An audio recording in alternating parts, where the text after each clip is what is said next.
Bonjour, je suis de retour, alors on continue. Alors on travaille toujours sur l'extérieur. Alors il faut savoir que quand vous travaillez sur l'extérieur d'un album, vous voyez que ici c'est le devant, ici c'est l'arrière. Donc à droite le devant, à gauche l'arrière. Alors il ne faut pas faire erreur. Je crois que tout le monde le fait déjà l'erreur, mais bon, j'essaie de vous aider un petit peu à penser à tout, là. Alors là on est rendu à décider pour le papier. Alors mon papier, je vais calculer 1 mm de moins large. Et en haut, et en bas, et sur la largeur aussi. Comme ceci. On marque ici. Alors moi, j'ai pris un papier de la collection.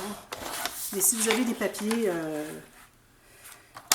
avec des thèmes de saison, profitez-en. Vous n'avez pas acheté la collection 30-30 juste pour ça. Alors, les embellissements, même chose. Les petites cartes que j'ai découpées, moi, c'est parce que bon... je ne vais pas me casser la tête à chercher des embellissements pour chaque mois, mais toutes les petites cartes que vous voyez ici, là, puis tout ça ici, c'est pas nécessaire d'avoir ça de la collection. Il y en a déjà dans le petit bloc. Et puis, vous avez une feuille unie comme ça. C'est pas unie finalement, c'est un imprimé comme ça ici. Puis vous avez une feuille de carte avec le petit calendrier. Alors, ça c'est bien. C'est tout ce dont vous avez besoin finalement, là. Si vous avez beaucoup de papier de saison, thème saison. Alors, vous pouvez les utiliser pour ce projet. Alors là, ici, je vais me trouver à ancrer. Moi, j'ai décidé que j'ancrais. Je n'ai pas ancré sur les pages, mais au moins des papiers sur l'extérieur ou même l'intérieur de l'album sur les couverts. Ça, j'aime bien ancrer. Alors, je vais mettre mon morceau ici, comme ceci, sur l'endroit. Je ne mets pas de ruban. Si vous voulez mettre un ruban, vous le mettez maintenant. Fermoir quelconque. Moi, vu qu'ils vont être dans une boîte, alors ça va se tenir bien ensemble. Alors, j'ai décidé de ne pas mettre de ruban. Je laisse faire ce petit livre plus que album finalement. Mais c'est comme vous voulez. Si vous préférez mettre des rubans, c'est tout à fait correct. Alors là, ici, j'ai mon 1 mm sur le côté, en haut et en bas. Parfait, comme ça. J'ai eu du premier coup. Comme ça. Puis si ça empiète un peu sur le tissu, ça va, il n'y a pas de problème. C'est mieux d'empiéter un peu que d'avoir trop d'espace qui manque. Parce qu'après ça, c'est plus difficile à savoir où est-ce qu'on va installer la garniture. Parce qu'on installe une garniture ici pour cacher le joint des deux. Ici, j'aimerais mettre un papier uni. Alors les autres, c'est ce que j'ai fait. J'ai mis un papier uni derrière. Alors, je vais trouver une couleur qui va aller bien. Je pense que je vais aller avec le vert encore. J'ai le vert, les deux ici. Je vais continuer. Il y a toujours du vert dans tous les papiers. Je pense que c'est ce que je vais faire finalement. Je vais mettre l'arrière vert de chaque. Alors ici, je calcule encore la même chose. 1 mm de moins sur le côté, en haut et en bas. Ici.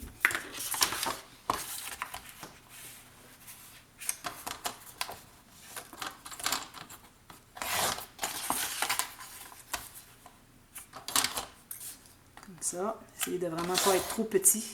C'est mieux d'être un peu trop grand que pas assez. Alors, je vais ancrer un peu les côtés. Oh. Ça paraît pas beaucoup, mais bon, je pense que ça fait une petite différence. Voilà. La colle derrière. Encore ici, si vous avez un ruban, installez-le. Idéalement bien vis-à-vis celui que vous avez déjà installé sur le devant. Alors, vous pliez votre album comme s'il était fermé. Puis vous voyez exactement pour le mettre vis-à-vis l'arrière et l'avant. Ça.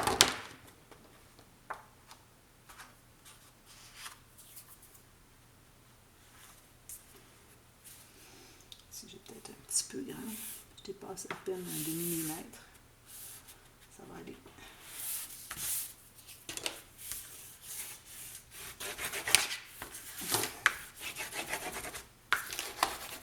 Voilà. Ensuite, les garnitures. Alors moi, j'ai choisi celle-ci.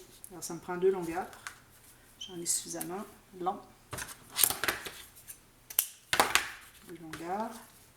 Alors toujours avec minimum je recommande 1,5 cm et en haut et en bas. Donc 3 cm de plus que la hauteur de votre couvert, vous voyez, comme ici. Alors là, c'est important d'aller bien droit. Alors moi, je regarde, mon papier il paraît très droit. Alors, je mets un peu de colle et sur le cuir et sur le papier.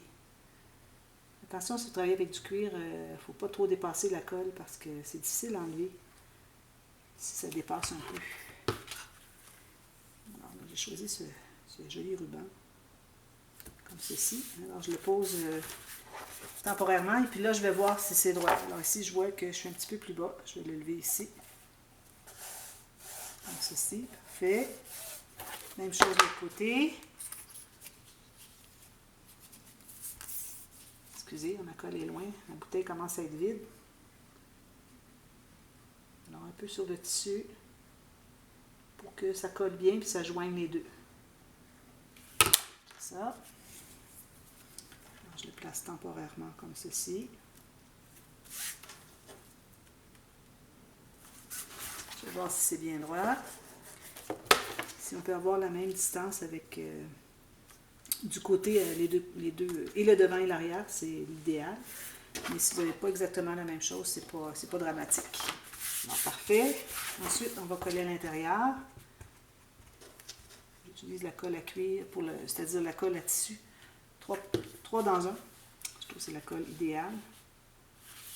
Ça colle rapidement, puis très efficace. C'est juste un petit peu agaçant sur les doigts. Si on a de la colle, c'est difficile de partir. J'en ai plein les doigts ici. Ça fait comme une peau. Voilà. Alors ça c'est fait. Ensuite, alors une fois que tout l'extérieur est fait et qu'on a nos garnitures installées, si vous avez une deuxième garniture, vous l'installez aussi. Attention, pas trop épais si vous avez 2 garnitures. Vraiment très très minces. Parce que sinon, ça fait trop d'épaisseur quand on arrive pour installer notre papier ici. Alors, c'est là qu'on est. On va installer le papier. Alors, idéalement, si on peut avoir, pour couvrir les garnitures, alors la largeur qui couvre du début à la fin des garnitures. Puis, en haut, en bas, idéalement 1 ou 2 mm de moins, et en haut et en bas. C'est ce que je recommande. Si j'ai un petit bout qui est déchiré, je vais devoir en enlever un petit peu. Comme ceci. Parfait.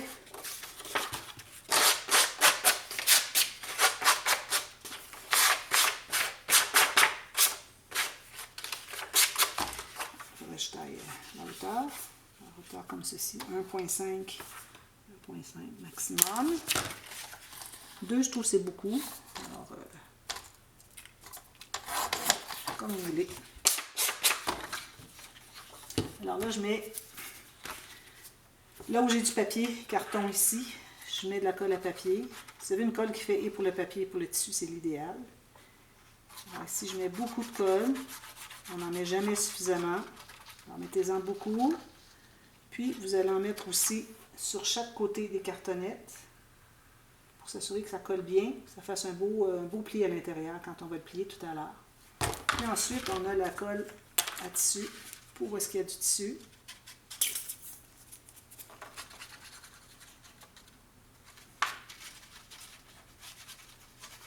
Ceci. Puis, j'aime bien en remettre une ligne ici jusqu'au coin, mais pas trop près du bord parce qu'on ne veut pas que ça déborde. Parce que là, ça paraît, puis bon, dépendamment de votre colle. Puis là, je vais placer ça ici. Comme j'avais mesuré environ 1,5 mm chaque côté, en haut et en bas, c'est-à-dire. On va presser tout ça. Voilà. Alors là, c'est important de laisser ça bien prendre avant de plier. Alors, je recommande d'attendre un bon 10-15 minutes. Vous faites autre chose en attendant.